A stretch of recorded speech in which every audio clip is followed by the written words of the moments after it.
This shrimp recipe is going to make you feel great and look great.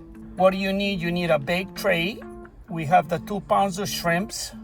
What I did, I put a half a cup of white wine and I squeezed 2 fresh lemons, a half a cup of avocado oil, 1 teaspoon of sea salt, a half a teaspoon of black pepper, a half a teaspoon of red flakes, 2 tablespoons of garlic, or if you use fresh garlic, you're gonna need to use 8 cloves of garlic. Chop them up nice and small.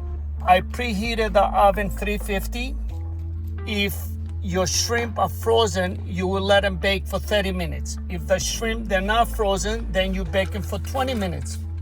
Then I took 1 head of cauliflower and 1 head of broccoli. I gave it a nice wash and I cut them to small pieces. Then I put them in a bake tray.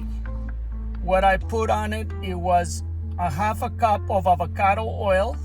Then I squeezed 2 fresh lemons, a half a cup of white wine, 1 teaspoon of sea salt. If you like it more spicy, you can add some red flakes on the vegetables. I baked it for 20 minutes. It depends how you like your vegetables. If you like them a little crunchy, do it for 20 minutes. If you like your vegetables soft, you bake them for 30 minutes. I like my vegetables a little crunchy, so I did it for 20 minutes. Wow, that is a delicious meal. When I ate this meal, it made me feel like $1 million or $1 billion. Because you gotta realize it didn't have any carbs. I didn't put any rice. I didn't put any pasta. I didn't have any bread. But the cauliflower, the broccoli and the cauliflower made me get full. I really didn't miss the carbs.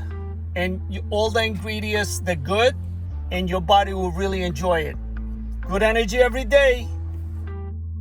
I do enjoy taking a regular recipe and make it healthier. If you have a recipe you would like me to make it healthier, please send me an email.